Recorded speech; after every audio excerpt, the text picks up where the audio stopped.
So it is my great pleasure to introduce you to Consolee Nishimwe.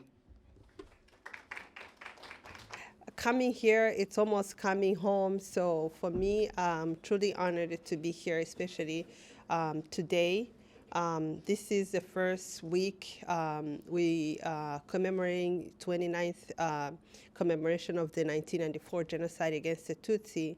It starts April 7th. So right now, so it's like in the beginning. So as you can imagine, as a survivor, it's like you are reliving everything that you've gone through. So it's like a period where you are reliving everything you've gone through at that time. So for me, when I was coming here, I was thinking like where I was and how things changed, right away. So how life changed and how we were forced to leave our home. So, and it was a little bit, like emotional. Every year is different. So, but the month of April is very emotional for a lot of survivors. So, because every person, all of us, whenever we call each other, whenever we are talking to each other, everybody has a date of something happened, when they left home, when their homes were burnt, when something really horrible happened. So it's like a life, we live with this for the rest of our lives. So, but at the same time, every year we encourage each other because survivors are still struggling with the trauma, even though it's 29 years, but still, some of them still struggle, some of them still, because we have many survivors who have lost the entire families. So, and some of them left alone. So, and some of them were not even able to even adjust even 29 years. So they are not able to even function. So some of them who passed away because of the trauma of what they have endured during the genocide. So every time I share my story, I feel like I'm also thinking about those who will not be able to share their stories because a lot of them don't even share. We are very few of us. That's why we really appreciate a lot what Chhange and Dell has done to us, because opening a platform to be able to share our stories really has helped me very much for me to even heal, because writing my story, sharing my story has helped a lot in so many ways. Not only for me, for those I have survived in my family, my mom, my sister. It really helped a lot to be able to see that I can live, I'm here for a lot of them who cannot share their stories. So it's very, the reason why I'm sharing this before I share a little bit of my story is because I feel, it's something that I feel like I'm reliving right now. So I can understand what, every survivor is going through right now. So yes, if you can, please, would you allow me to take at least 1 minute of silence to remember those we've lost in 1994? Yeah, maybe 1 minute of, yes, right. Thank you.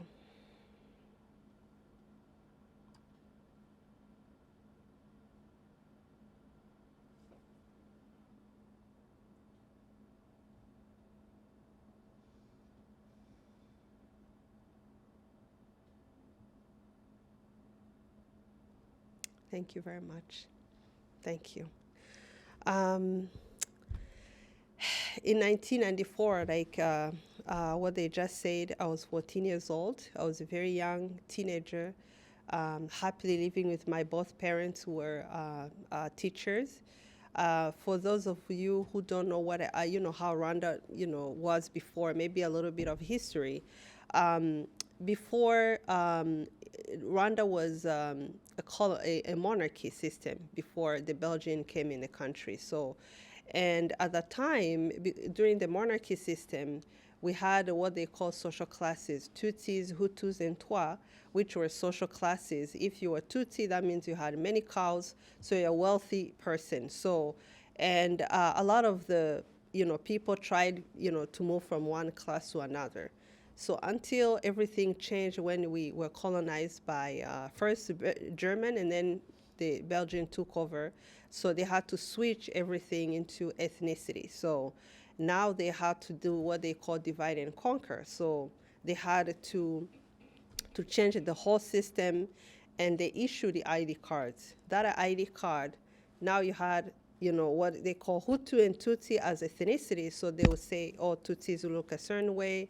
There's a photo of measuring a nose. I'm sure we have that in exhibition, how a man was being measured, by his nose to see, how he looks. So they used to say Tutsis look almost like Europeans, and they had a certain way they would say a Hutu looks and a Tutsi looks. So, and after that they issued the ID card. That ID card became almost like especially for Tutsis who now had to make them against Hutus.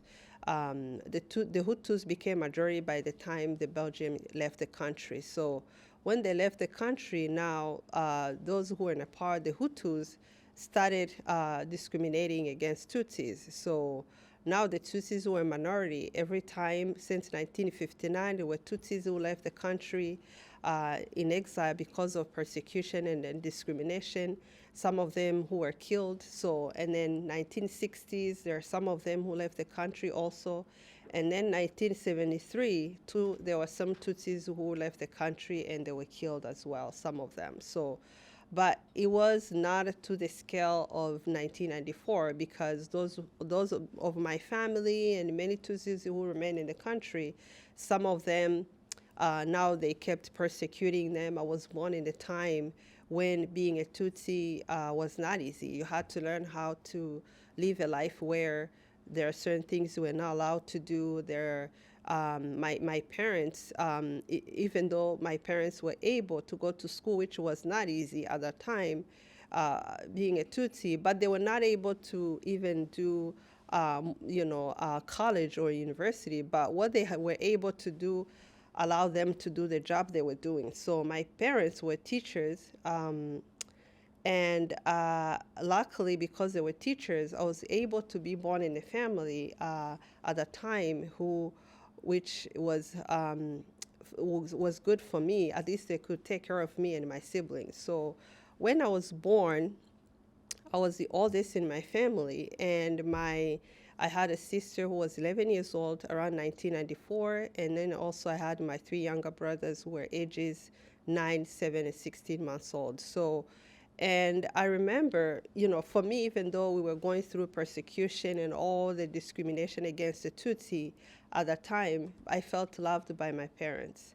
The affection of my parents, it really helped me a lot to grow up in being a kid, feeling loved and cared for. But at the same time, whenever I went to school, I had to face discrimination because I was a Tutsi. So I remember. When we were in elementary school, we were asked to stand up as a Tutsis. So because they want to count how many Tutsis, Hutus in the classroom, but at the same time, they made sure, because there were few Tutsis in the classroom, so you feel a little uncomfortable. But we were kids, but at the same time, we went back to our normal lives. So, and when I was in junior high school, that's when I felt, being a Tutsi, what he was. So. When I was persecuted, actually I was bullied by a classmate who was a Hutu. So, and it was not easy as a kid at that time, and it was in a time when there was so much tension in the country, and because many Tutsis were being killed in some areas, because 1992 also there are some areas, you hear Tutsis were being killed in 1991, and for me. What I did, I just, my parents have told me how to behave, how to be, to behave nice. So I knew how to behave nice. So, and luckily that worked. So I was able to, continue my classes and like every other kid. So it was not easy. It was close to 1994 at that time. So, and then we went to Easter holiday vacation. Everything changed. Immediately, everything changed. That's when April 7th, after the former president, April 6th, the night of April 6th, when his plane was shut down. So now they use as a way of saying, oh, Tutsis killed him, but which was not right, because the genocide was well planned, and they already had weapons, and the propaganda of hatred was being spread out at that time. And there was RTLM radio, which was spreading the hatred against the Tutsi. And the person, actually the founder of that radio now, is facing justice right now. The man, Kwibuka Felicien, is facing a trial right now. He's around 80 years old. He was living in France. So, and he's one of those people who actually founded that RTLM radio, and is the one who helped to import machetes in the country. So I remember in my area when I was growing up as a kid, there was this man who was living in the community there. So he used to make these wood thick with nails on top. Every time people would buy them, but we never knew what it was. So that shows you how the genocide was well planned. So because during the genocide, those weapons were used, and a lot of people had those weapons. So it was like a big wood thick, with nails on top. They used to use it to hit on the head or whatever they could do with the machete. They used to carry it together with the machete. So, and that's why the genocide was well planned. Throughout the years of propaganda, using the hate radio, RTLM to spread the hatred against the Tutsi, using discrimination words like calling us, we are cockroaches and snakes. I'm sure many of you have seen 10 stages of the genocide when they describe from the first to the beginning. So, and everything we had to go through in Rwanda. So right now we are facing what they call the 10th one is denial. So that's another one we are facing right now. It's almost like anti-Semitism. So, and it was so hard, even as a young person, for me to see how people were supposed to be for us, but they planned something to exterminate, people who are humans like them simply because of who we were. So, and the way in Rwanda it happened, because they had to teach this propaganda, to the people who are neighbors, people who we went to the same church, like my parents have taught their kids, and these are the people we knew very well. There was no stranger. For me, every person who has done something horrible during the genocide was not a stranger to us. So I remember April 7th, all of us leaving our home and immediately going into hiding. For those 3 months, we never knew it was going to be 3 months. We never knew who was going to survive. We never knew how things were going to be. So, and these days we were running, going to seek refuge in people's homes who were Hutus, and some of our friends, some of them we knew very well. So, and sometimes, being a teenager, every time I think about it, especially during this time, I thought maybe it was going to be a few days and then we go back to our home.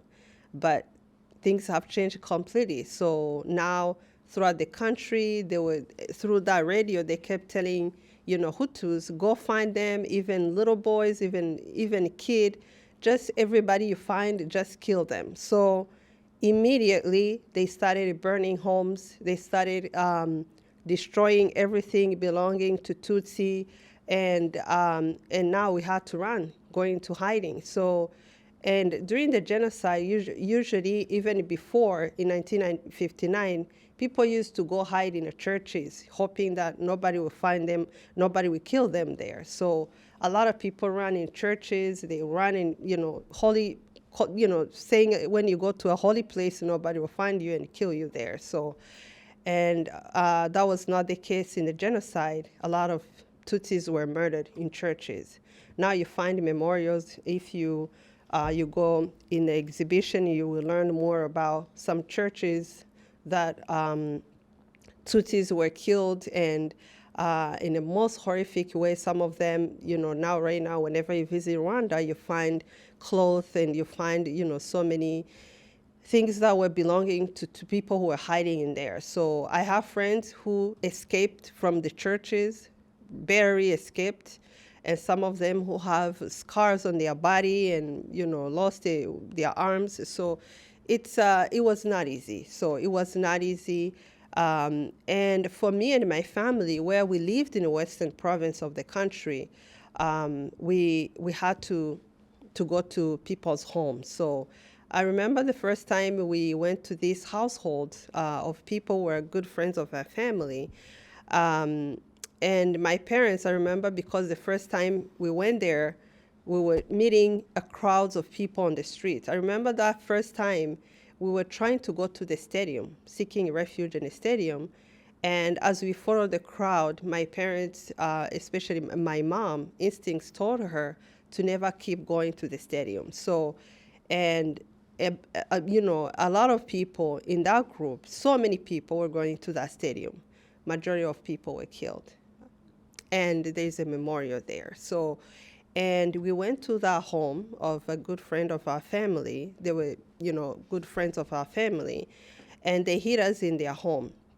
But somehow during the genocide, you never knew how people changed. So they didn't keep us for a long time. And now the day they told us to leave, we had to go through the bushes in the night, and trying to figure out somewhere else to go.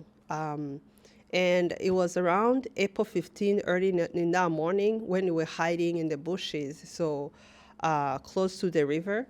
And they were killers because the way they did the genocide, actually, they had to have roadblocks everywhere. So, and what they did, they had to get up in the morning. There was nothing else working in the country. So everything was just those who allowed themselves to commit the genocide. They woke up every morning and went to kill people. So it was so horrifying to see there was nothing else happening. So they woke up in the morning and they picked up their machetes and they started searching everywhere, whoever they could find and to kill.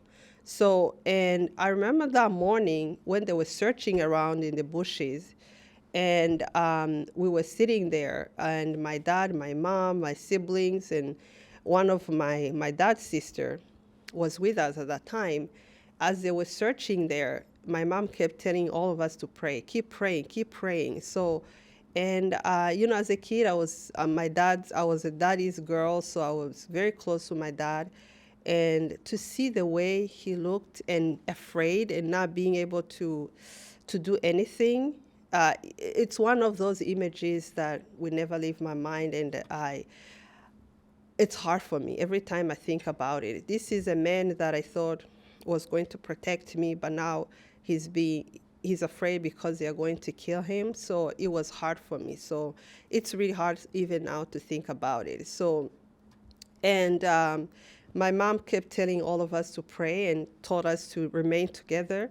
Whatever happened, at least it will happen all of us together at the same time. So as we coming out in those bushes, it was close to a river, and the killers surrounded us immediately. And my aunt, who was afraid and shaking, somehow she couldn't be able to stand there, so she ran and she was murdered not too far. But I didn't see it with my eyes, but my siblings saw what happened. So, and the rest of us who were together, they took my dad's money, they took everything, whatever we had, and now we had to figure. It was early in the morning.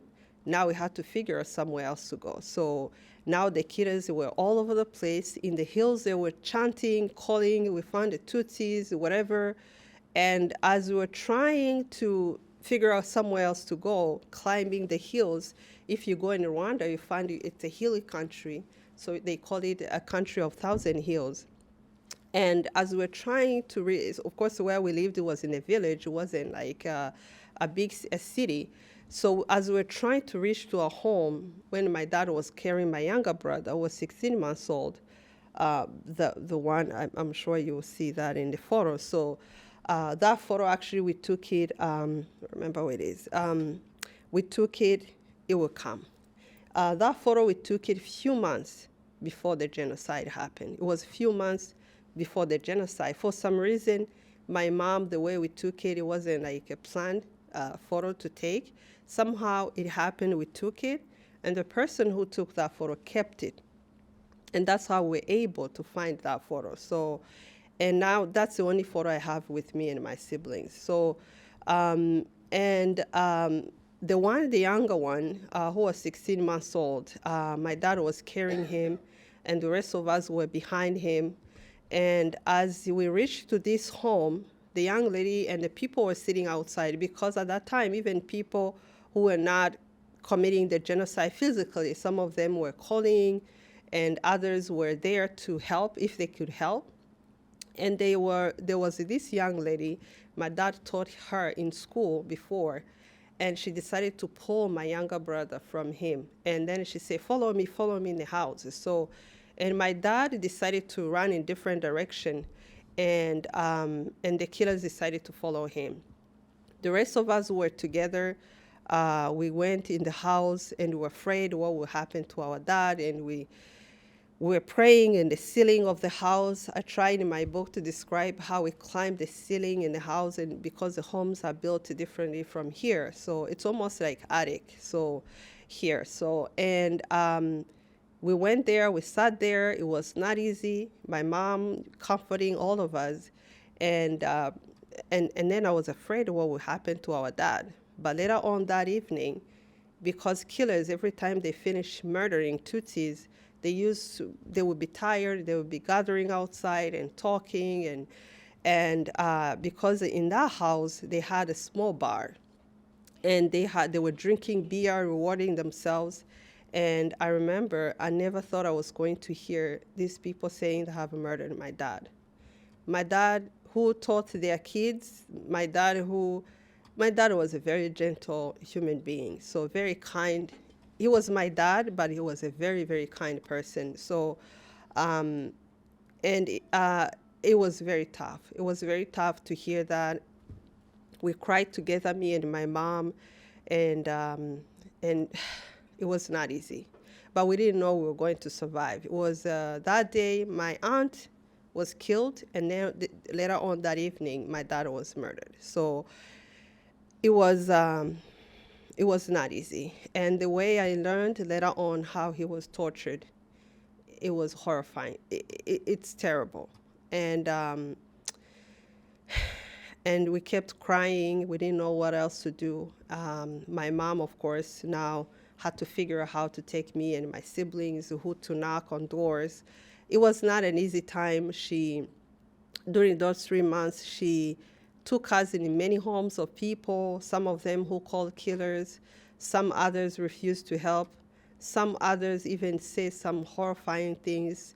And there were instances where someone tried to kill us, and with a machete, and who was a neighbor, someone we knew very well, and begging not to be killed. So those images really are hard for me to get rid of in my head. So. And my mom, who was carrying my younger brother now on her back, every time we had to go through the bushes, it was rainy season, and we hear noises and cries. And there were times we found in hiding, I saw a young lady now who lives in South Africa. She was cut with a machete and bleeding, and her mother was killed. And now luckily I found that she was alive. She's alive now. She lives in South Africa and married now. So thank God she's alive. So, and many horrible things we have seen during that time. I remember one instance where we knocked on door of this, since we are here in school, there were many, many instances happen. I can mention one of them. We knocked on door of this home. My mom was thinking, what can I take my children? They are hungry. Our feet were swollen and soak wet because of the rainy season. And it was very tough for my mom. We lost our shoes. We have we have nothing. And my younger brother was 16 months old, crying and saying, I want to be home. And we didn't know what to do. So, and every time we tried to comfort him, to keep him quiet so people won't hear us. So, And I remember this time we went to knock on door of this home. The woman was part of the killing and the husband. At that time in the night when we knocked on door, the kids were in the household and the mother and the husband was at roadblocks. So because there were people who had the roadblocks, they had to switch in the night and be at the roadblocks. And as we were begging, my mom knocking on door, begging to be in the house, and luckily the kids, my mom have taught them in school, and they begged their mother and cried. They say, "Mom, help our teacher, please, please." And that's how we're able to go in the house. So because of the children. Now the children are very, very good friends of my mom, even now. So I'm truly grateful for them. So they didn't follow what they heard. So, and they were kind, and I'm truly grateful for them. So, and we entered the house. At least we're able to lay down a little bit and eat something because of those children. So they are no longer children, they are grown and married. So, and that was one time. And I remember another time we went to this home of people my mom thought maybe they were good friends of our family for so long. And as we were going through the bushes, every time we had to avoid going to the road because there were roadblocks everywhere. So as we knocked on their door, back door, coming through the back doors, and it was early in the morning, the men in the house, everybody in the house heard us. So, and the man came outside. He was wearing a towel around his waist and with a small drum in his hand. And the wife remained in the house, and even the kids didn't come out. So there was a man who was standing outside who had a club and a machete and ready to do something. You could see he has murdered a lot of people, so in his face. And as the man came outside, instead of looking at us and my mom and say hi and all that, so, and trying to help, so he started calling using the drum and calling other killers because where he lived, he was facing a high school, and they had roadblocks. They had many people there who have murdered, so who were murderers. So as he was trying to call them, luckily no one paid attention. So, and we begged. My mom begged, and he went back in the house because he was so mad. And then we tried to leave because that man who was supposed to do something, he told us, to me it was a miracle. He said, just leave, leave, leave. And that's how we left. It was so miraculous because he could have done something horrible. So, and my mom was wondering, who is going to be kind? Who is going to help? So, and I remember another time because of many, many instances. So I remember another time we were discovered by killers where we're hiding in the home of somebody who hid us in his home. A very poor man. He didn't have much, but he hid us in his home. And the killers found us there. So they decided to take my mom. It was a group of killers, and they decided to take my mom and my younger brothers. So the rest of us kids will remain there because they were hoping my mom could take them to where we lived, to a neighbor, because before we left our home, my parents left a key to a neighbor to rescue some of the things in our home. And because we were very good friends, so my mom hoped by going there, they are going to help. So, and the young man in that household was going to a university, was studying at the university by the time the genocide happened. So, and my mom, because that young man, his parents were not able to afford high school at that time, and my parents helped him, to go to school. So my mom hoped, this is a person, considered this person as a son. So she was hoping he would help. So by the time she got there, with a bunch of killers behind her, with my younger brother on her back, and of course, me and my siblings were wondering what happened to our mom, and I was praying. I didn't know what to do. I was still young. A 14-year-old was very, very young. So, and that man who was hiding us, me and my siblings, told me to go find our mom. Now it was during the day. We had to go through the bushes. We didn't know if our mom was still alive. Luckily, throughout the day, we tried to go through the bushes and hiding, avoiding to go on the street. So later that evening, it was a little bit dark, so it was dark. So we had to reach to our home where this family took us in, and they had a fire around us. They gave us food, and they were very, very kind. So they started telling us what happened to our mom. So they say your mom actually was taken by this group of killers everywhere because the neighbor refused to help your mom. And now they had to decide to leave her to another neighbor.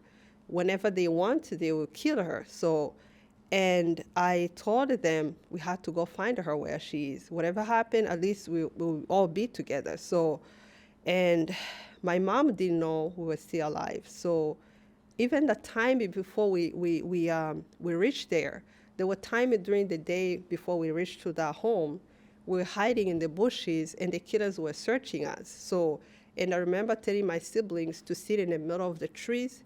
It was very much like, it wasn't like very much hidden, by God hid us. And they were passing like close to us. I could see them. We were just being quiet, and it was very terrifying because they were searching for us. And I remember when we reached to this home, and my mom was so surprised to see that we were still alive, and she was praying and cried and to see us again. And we now we remained together in that home. It was old men. It was old men houses, so it was like a very few distance to our already destroyed home. So, and this man took us in his home. He didn't know what else to do. He was living close to the road. So that means every killer, every person knew where we were now. So now they plan to kill my brothers. So when the plan happened, it was around in May. And because of the the way the genocide happened, even little boys who are still alive, it's almost as if they've never done anything. So, and they planned to kill my brothers. And one of the people who came to take my brothers was somebody who grew up with my mom. Yesterday, I think it was during the night, no, yesterday it was around 6 or 5. I was reading in my phone, I was reading a letter that young man wrote to my mom when he was in prison, asking for forgiveness of how he murdered my brothers. It was so hard for me to read it again, so I put it in my book. So, and this young man, not only they were neighbors of my mom when she was growing up, they were very close. When I used to go to my grandmother, I thought they were part of our family. So these are my 3 brothers. Every time he was always on my mom's back or sometimes on her chest. And these 2 ones, Pascal and Philbert, they were very, very brave and strong.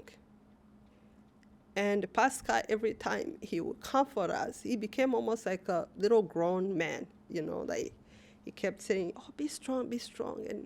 And sometimes I would feel like he was a little bit grown than me. So,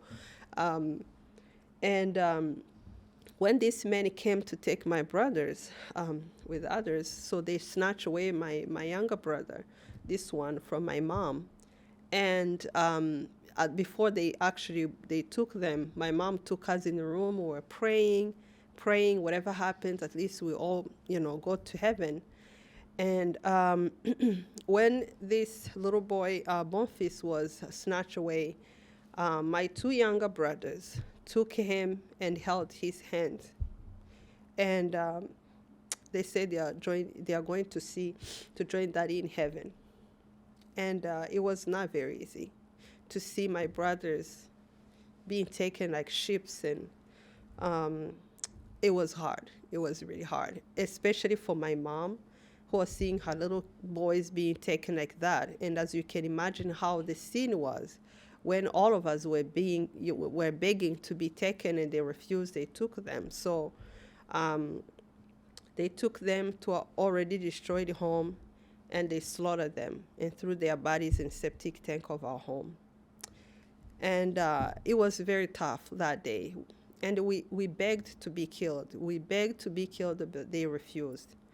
And but somehow when you survive, things keep happening. So we didn't want to hide anymore, but somehow we finding ourselves in another place and another home. And I remember that home we were at that time, because sometimes it was very hard to find a home where you will not find somebody in that home who is not committing the genocide. Someone will hide you, a wife will hide you, but the husband will be committing the genocide. So, and the wife took us in. She was very, very kind. But the husband was part of the killing. When he came back, he was with a neighbor who was a killer. So, who was carrying a machete, who was carrying a sword at that time. So, and this man was a neighbor that I knew very well. No one did something that I didn't know. So, and he decided to pull me from my mom and my sister.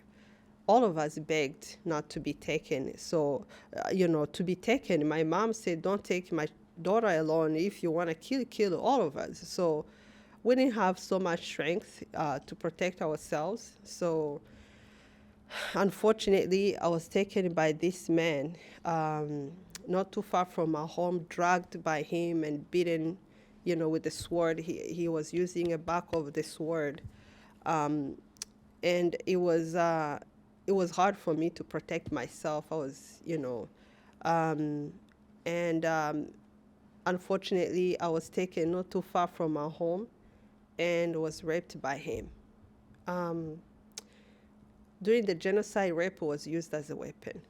And a lot of women, I'm sure you hear a lot happen in the conflicts and where the genocide happened, or war, or any other place. Mostly women are the most targeted. So they get raped, even young men, young boys too, so they get raped. So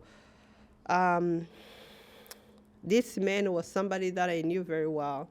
He hoped other killers would come and destroy me more. And but somehow, by the grace of God, I was able to take myself out of that place. But even though I just needed to meet somebody on the street and kill me, it was not easy. And my mom has to face me and see how I looked, which was not easy for a parent, as you can imagine, a mother to see a daughter looking how I looked at that time. Every time I even think about it, I always think about my mother, what she felt in her heart. As a parent herself, not too long ago, she lost her beloved children, and now she sees what happened to me. So it's always hard every time I think about it. So, but somehow maybe God wanted me to be alive so that I can tell you what happened. So because many of my fellow survivors still struggle to talk about this. This is one of the part many survivors struggle to talk about. So, and somehow, because we kept hiding, it was all those 3 months, and someone in a Muslim community took us in, and that's how we're able to survive, me and my mom. And this young man has helped, survivors and some people who survived. And he's one of those people who was so kind enough to never participate in the genocide. I feel sad he's no longer alive, that I can, my mom will always feel sad, because we could do something for him to appreciate the kind of, his heart and the kind of person he was. And the last, few weeks, he was able to be with us and protect me and my mom and my sister. And that's how we're able to survive. And of course, the country was liberated by RPF, and the genocide ended. We're able to meet, those who rescued us and stop the genocide. So, and now surviving was me, my mom, in our household, me, my mom, and my sister. My 3 brothers were killed, my dad. On my dad's side, almost everybody was killed. On my mom's side, at least I have a few people who survived, a few cousins, and my aunt, my mom's older sister, who have gone through so much. Every person who survived in my family, I've gone through a lot. I'm the only person, two of us actually, who are strong enough to even share our stories. My mom always tells me that she appreciates that I was able to have the strength to share this because it helped her to heal. To be able to heal and begin her healing journey. So my mom now, she had to go back to teach, the kids of the people who have done horrible things, the people, those kids who are same age as her children, my brothers, because she was teaching 4th grade. And recently she told me that one of the things that makes her happy is that every kid she taught, many of them, she's a friend of them. She said, I'm so happy that they are my friends. I'm so happy that, I was able to do my job well, however I could, despite the pain. And she just showed them love instead of projecting her pain. And I don't know how she managed. Every time I think about that, I'm amazed. Because even fellow teachers always were afraid of what she would do. So, but she showed them that she's not bitter. So even though she was carrying the pain, you could see her pain, but still she had love. So in her heart. So that's one of the things I learned from her, to love despite the pain, to not allow the pain to make me bitter. And that you can be kind even though you carry the pain within yourself. So my mom, I'm so grateful. She survived because I've learned so much from her. And also because of the genocide, so many consequences of survivors live with the trauma. Some of them, women and girls who were raped, live with bigger consequences, not only psychological trauma, but they also have had children from rape. Others live with HIV as a result of what happened to them. So, and for me, later on finding out that I was HIV positive as a result of what I've endured was very hard for me. Now I had something that reminds me every day of what I've gone through. It was so painful, but, and I was young, and I needed to have a life like everybody else. And my teenage life was robbed away from me, my youth. Now I have that pain, the constant reminder. And every time I remember when I was back in school, it was just a constant reminder, nightmares, all the things that I've gone through.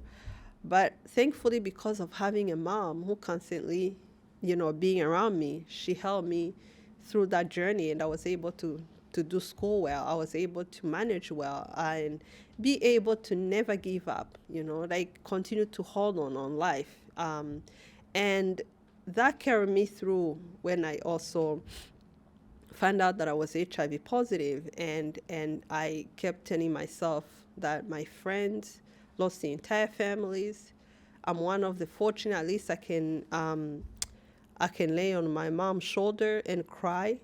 And when so many didn't have that opportunity to have those parents around them, and I kept reminding myself how fortunate I am, and also to be here, where I was able to go to therapy. Many of them didn't get a chance to go to therapy.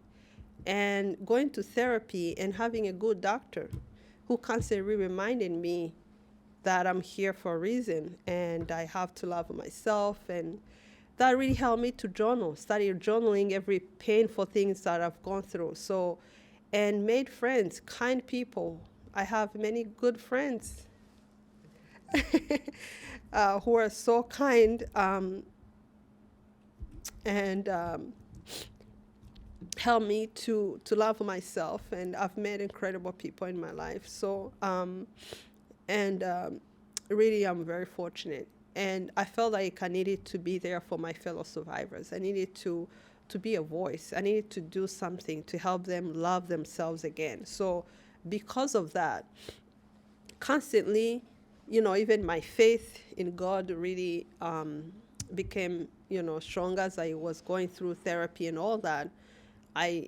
Now I was able to appreciate God and even, learn to appreciate my being here, my existence here. So, and every day now it was a gradual journey. It didn't come overnight. It was a gradual journey. And now I had to share with my mom every step of what I was feeling within myself. But I didn't realize how much it was going to help her. My mom now, we became almost like it's almost like a group therapy together. So one time she said to me, I used to have a migraine. That was a constant migraine, but she never told me anything about it. But then one day she said, now it's no longer there. I don't have it anymore. It disappeared. And she started not being ashamed of what we've gone through or what I've gone through, especially what I've gone through. And we did together, this journey together. And she was so, she encouraged me. We encourage each other. My sister as well, my sister who still go through her own, every person has their own journey of accepting what happened. But truly grateful that we had each other because many of them didn't have each other. So my aunt too, who lives with my mom, thankfully, they accept to live together, and that helped a lot. So that helped a lot because at least my aunt, who's the most beautiful human being, she became like a mom to us too. So helping my mom, and she never had children, but we are her children. So, at least she felt confident and loved. I'm grateful. And now, for me, even writing my story has helped me a lot to relieve, to release the burden that I was carrying on my shoulder. And it has helped a lot of my fellow survivors. Some of them have been able to open up because of what I did. So, and now they are starting to write their story. Some of them who have gone through what I've gone through as a woman, they are sharing their stories. So to me, I always say that, I'm so grateful every time I get up in the morning, so that I'm here, I'm alive. So I'm no longer seeing myself that I'm defined by what happened to me. I'm not, seeing myself as a woman who carries HIV within my body anymore. So, and every time I even take every day my pill, I no longer see it as a threat anymore because of what I told, because of therapy and the things that I've, told my mind. So I feel like, I deserve to be happy. So, and that time of my youth robbed from me, somehow now I had to, I started reconnecting with my 14-year-old self, which was far away. I was that happy girl, but then I needed to bring that joy again in my heart and to reconnect to that girl, that young girl. So, and luckily I was able to reconnect with her. It took me many years, but I connected with her now. And I'm always, I'm happy. Somehow I'm, happy with small things in life. And I'm very appreciative every day. So, and I know I will never forget everything that happened to me. There are things that come in my mind, of the things I've gone through. But at the same time, I'm no longer like feeling like I'm what happened to me. So I'm no longer thinking like that. So I have a positive outlook on life, and I feel like I'm here for a reason on behalf of so many survivors, sharing their story, making sure what happened is not forgotten. So that's why we are here. That's why we commemorate. So I want to continue, at least for whatever small, thing I can do in my life to make sure contribution I can make to make at least, making sure that the memory is still alive, not only for my family, for those who are no longer here. So, but one of the things I always share, my message I always share with people is that no matter what horrible circumstances you may face in your life, never lose hope. For losing hope is the beginning of your own self-defeat. Right after the genocide, there were many perpetrators who committed the genocide. So because we didn't have enough courts or system to trial these perpetrators, so they had to create a system that was actually a traditional system. Gacaca used to reconcile people in the community who have dispute about a land or something, they had to use that system to trial the genocidaires, those who committed the genocide in the community. So it's called gacaca. That means sitting on the grass, and it was a system that they didn't know how it was going to work. So now the community, those who committed the genocide, and the community around, and the survivors, they had to meet together. But of course, there were people in the community who were trained to be lawyers, to be judges. So the way they did it in a traditional way. Now for the perpetrators to come forward and share, some of them admit what they have done, others, telling the survivors what they have done to them, their families, those who have lost their families, and they show where they threw the bodies, because many of the bodies were thrown in many different ways. So many of us survivors didn't bury our loved ones. So the people that I buried in my family were my brothers, but my father, nowhere to be found to be buried.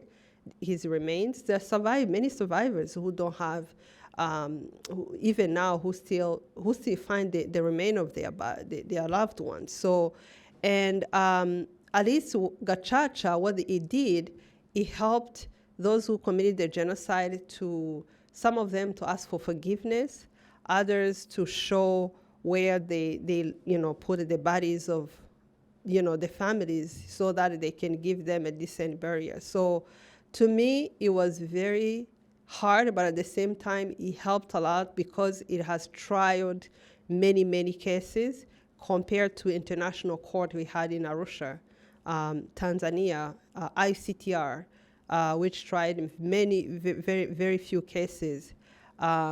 But mostly they were doing, masterminds who committed the genocide. So, but in Rwanda, Gacaca really tried so many cases. So to me, it helped in so many ways to, for the people to find their remains of their loved ones, and also for those who wanted to ask for forgiveness, to ask for forgiveness to survivors, including the person who murdered my brothers.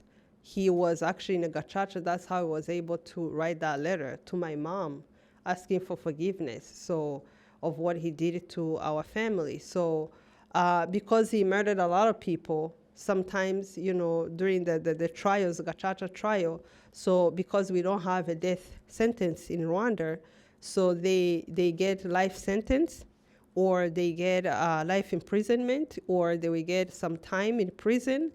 But because of those who apologize, they will get some time in prison, but come out and do the community service to show how remorseful they were.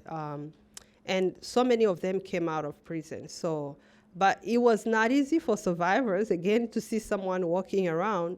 But because of how things were supposed to do, the government wanted to reunite people, to reconcile.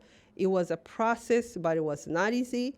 But somehow people we came back together because these were our neighbors. Again, we were going to live next to each other again. They had to do whatever they could to make sure we come back to normal life and live in a society together, and no longer having this discrimination.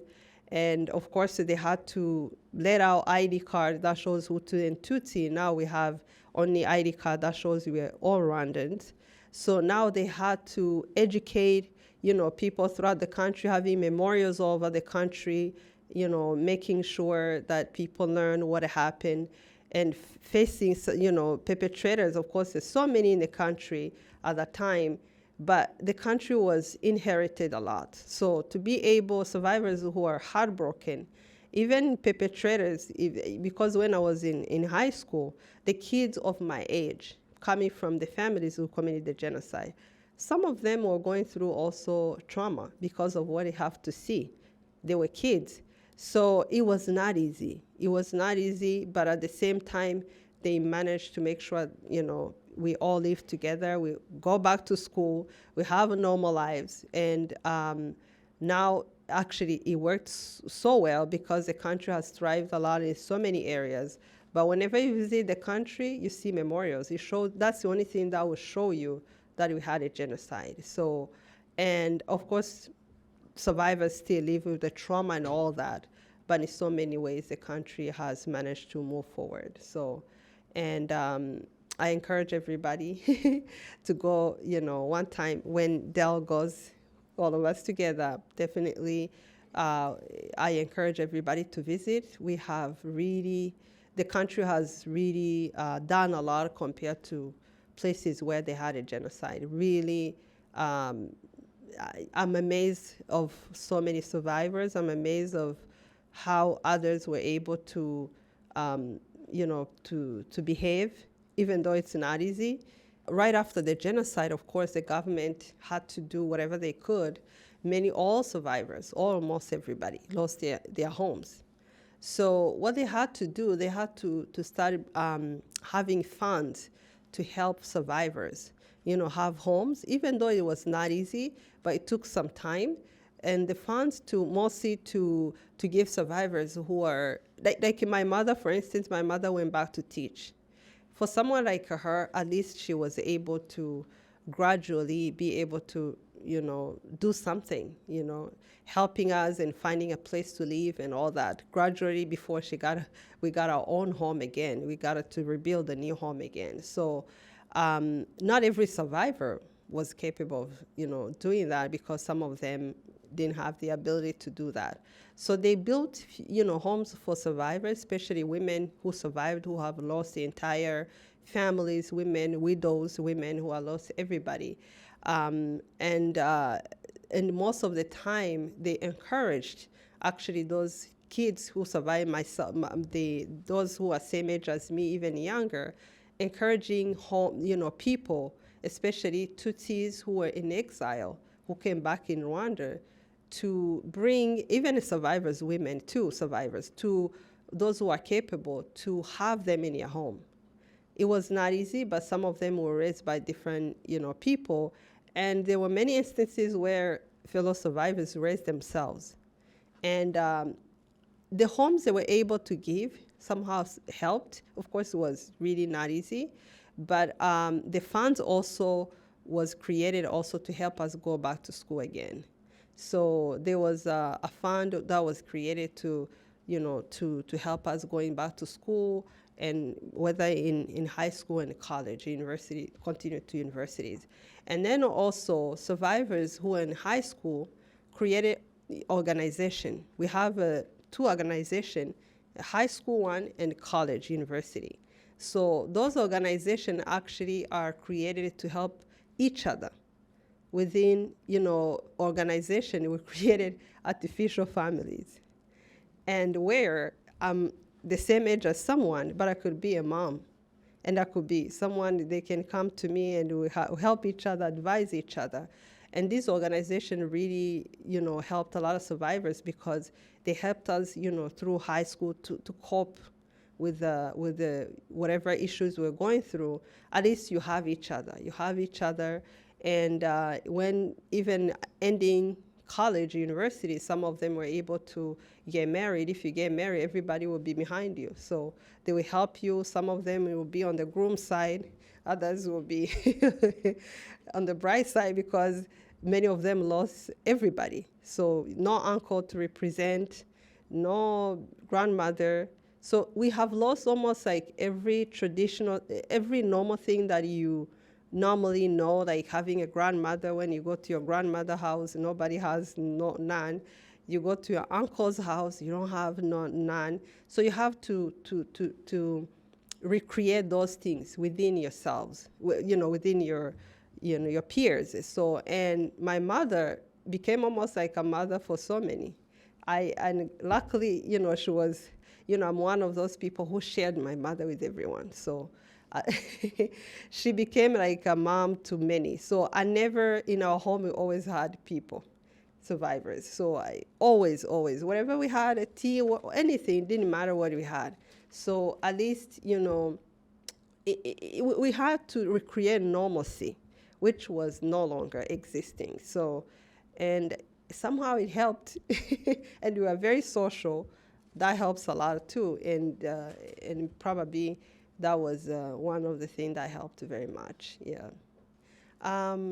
It's very unfortunate that we live in a world where what I've experienced it's still ongoing in some places. And whenever I share about what happened, I always remind people genocide is not something that happens overnight. So it's an ongoing propaganda and hatred, inciting words of hatred, and discriminating some individuals.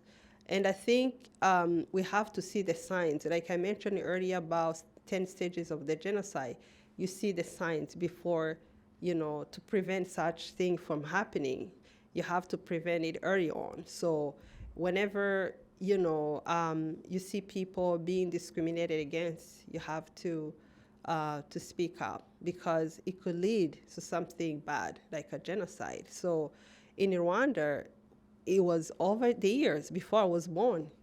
And I was born into that kind of thing. So to me, every time I think about, whenever I see any hatred or anything, I'm always afraid what will happen next. So, and asking myself, if anyone is aware of what they see, if they see such thing from happening anywhere. So it's so important to learn from history, and that's why Chhange is so good at educating about the history. When you learn from the history of what happened, it helps you to be able to prevent anything else from happening anywhere else. So, and I think for young people, I always, that's why educators, you have so much work to do, educating them to be aware of things, and teach them to not, fall into anything like that. So, and to me,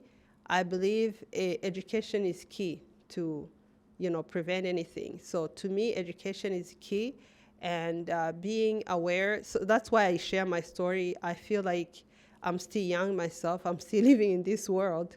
I don't want to continue to see anything like that happening. I want to make sure that we live in a world where we all see each other as human beings, and who even if we have differences, that doesn't mean you have to hate each other. It's you have to find ways to learn from each other, and because we are all human beings who loves to live in peaceful world, and I think it has to begin with us, and how we what do we educate our young people. And nowadays they learn from social media and other internet places, which is very tough and to control. And I believe education is key. Keep continuing educating our young people, and teach them to love one another, but not necessarily agreeing on everything, but love one another is the most important thing. Yeah.